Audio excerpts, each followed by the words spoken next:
ఈ హైదరాబాద్ నగరంలో నవీన్ యాదవ్ అనేటి ఆయన ఒక మహా నేతగా తయారు కాబోతున్నాడు. ఆయనని ఒక రౌడీ షీటర్గా, ఆయన నాయనను ఒక రౌడీ షీటర్గా, ఈ సన్యాసి సుధీర్ రెడ్డి ఆయన ఒక రౌడీ అని, ఆయన ఇంకో ఏదో అని ఈ విధంగా ఆయన నిందిస్తుడు. అయ్యా సుధీర్ రెడ్డి, నీ సంగతి ఏంది? నువ్వు ఏ స్థాయి నుంచి వచ్చినావు? నువ్వు ఈ హెచ్ఎండిఏకు చైర్మన్గా ఉండి నువ్వు ఎన్ని కోట్లు సంపాదించినావు? అదేవిధంగా మూసీ నదిలో నువ్వు ఎన్ని కోట్లు పెట్టి ప్రభుత్వం ఇచ్చినటువంటి కేసీఆర్ తోటి నువ్వు కుమ్ముక్కయ్యి నువ్వు ఎంత ఖర్చు పెట్టినావు, ఎంత నువ్వు లోపలికి వేసుకున్నావు? అదేవిధంగా ఎల్బీ నగర్లో సరూర్ నగర్ స్టేడియంలో ఇండోర్ స్టేడియం పక్కల నువ్వు ఎంతమంది తోటి కబ్జాలు పెట్టించి నువ్వు ఎన్ని అంతస్తుల బిల్డింగ్లు కట్టించినావు? ఒక్కొక్కటి 45 అంతస్తులు బిల్డింగ్ కట్టించినావు. ఎక్కడిది నాయన నీకు? 3.5-4 ఎకరాల యజమాని నువ్వు. నీ ఫామ్ హౌస్ ఎంత? నీ యొక్క ఫంక్షన్ హాల్ విలువ ఎంత? నీ యొక్క ఆస్తుల విలువ ఎంత? నువ్వు నీ యొక్క వియ్యంకుడు సామ నరసింహారెడ్డి, ఆ సామ నరసింహారెడ్డి ఇద్దరు కలిసి, వియ్యంకుడు నువ్వు కలిసి కొన్ని కోట్ల భూములను నువ్వు కబ్జా పెట్టినావు. నీకు తోడు ఇక్కడ ఉన్నటువంటి సబితా ఇంద్రారెడ్డి కొడుకు సబితా ఇంద్రారెడ్డి, ఈ రెడ్లు అంతా కలిసేసి ఒక్క యాదవుడు ముందుకొస్తే మీకింత అక్కస్ ఎందుకు అని నేను అడుగుతున్నా. ఆ రోజేమో టింగటింగలు ఆడుకుంటా ముంగల్కి వచ్చేసి మేము సేవ చేస్తున్నాం అంటాం. అమ్మ పేరు మీదనో అయ్య పేరు మీద ఒక సంస్థ పెట్టి. అరే నిరంతరం చేస్తున్నారు విధవ.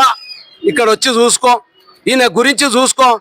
మా యాదవులకు రారాజు నవీన్ యాదవ్ అనేటోడు మా యాదవులకు ఒక దిక్సూచి కాబోతున్నాడు.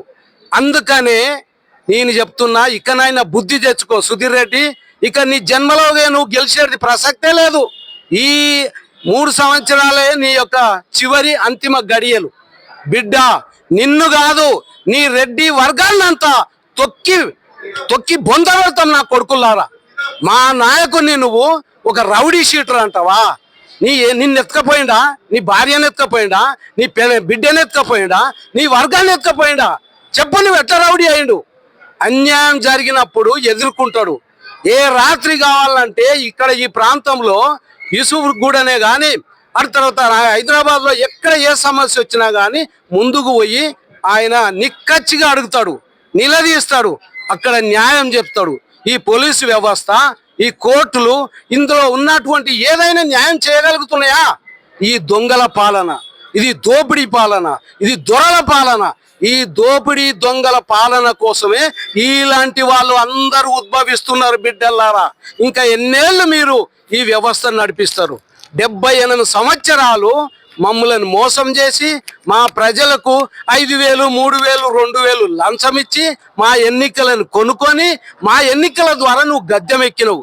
అరే మా జనాభా ప్రకారంగా 63 సీట్లు, 68 సీట్లు ఈరోజు ఎమ్మెల్యే సీట్లు ఉండాలి. ఎన్ని ఉన్నాయిరా విధవలారా? మా 22 సీట్లా? అంటే మీకంటే మేము తక్కువనా? మీ 44 సీట్లా? ఏ లెక్కతోటి మీరు గెలుస్తున్నారు?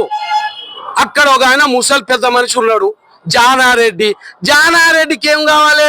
కొడుకు ఒక ఎంపీ, ఇంకో కొడుకు ఎమ్మెల్యే, ఆయననేమో పార్టీకి ఆధిపత్యం. అరే నీ అమ్మ, ఎక్కడ పోయినా మీరే నారా బాబు, మీదేనా ఈ వ్యవస్థ? ఇంకెన్ని రోజులు? మేము నిరుద్యోగులంతా కలిసి, యువకులు కలిసి, విద్యార్థులు కలిసి, ఎంతో మంది యువకులు ప్రాణాలు త్యాగం చేసి 1486 మంది బలిదానాలు చేసి తెలంగాణ తెస్తే, ఆ తెలంగాణలో మళ్ళీ నువ్వు పందికొక్కలాగా చేరి అక్కడ కూడా దోయడం మొదలుపెట్టావు. ఈ వ్యవస్థలో నీలాంటి మూర్ఖుడు, నీలాంటి దొంగ నేను నిరూపిస్తా. నువ్వు ఎక్కడెక్కడ చేసినావు, ఏ విధంగా చేసినావు. నువ్వు ఏ విధంగా ఆ బాలాపూర్లో మా యాదవులై 350 ఎకరాలు కబ్జా పెట్టినావు బిడ్డ. నువ్వు, నీ వియ్యంకుడు సామ నరసింహారెడ్డి, కార్తిక రెడ్డి, సేది సుధీర్ రెడ్డి, ఇంకా 4 రెడ్లు. అరే ఇదేనారా బాబు? మా యాదవులు ఈ విధంగా ప్రజలందరినీ బిడ్డ మీ భరతం పట్టడానికి సిద్ధంగా ఉన్నాం. మాది కూడా వెలిసింది బీసీ జాగృతి. ఈ జాగృతి సంస్థ తరఫున మేమందరం జాగృతి అవుతాము, మీ భరతం పడతాము. ఇకనైనా మానుకో. మా నవీన్ యాదవ్ కడిగిన ముత్యం లాంటి వాడు తప్పనిసరిగా గెలుస్తున్నాడు. గెలిచి హైదరాబాద్ లో ఒక ఐకాన్ కాబోతున్నాడని తెలియజేస్తున్నాం. జాగ్రత్త, జాగ్రత్త. జై తెలంగాణ, జై తెలంగాణ, జై తెలంగాణ, జై కాంగ్రెస్. ఈ యూసుఫ్గూడలో ఉన్నటువంటి ఈ నియోజకవర్గంలో ఉన్నటువంటి వాళ్ళందరూ కూడా నవీన్ యాదవ్ ని గెలిపించండి. 60-70 వేల మెజారిటీతో గెలుస్తుంది. మీరందరూ కిందికి కాళ్ళు పెట్టి మీదికి కాళ్ళు పెట్టి మీరు ఈ దండయాత్ర చేసినా కానీ మీరు గెలవరిగా పోరి, మీద అయిపోయింది పోండి, చప్పుడు అంటే ఇంట్లో కూర్చోరు అని హెచ్చరిస్తున్న బిడ్డలారా మీకు. ఇదే నా యొక్క హెచ్చరిక. చీమల జగదీష్ యాదవ్ చూసుకో ఇక తడాక.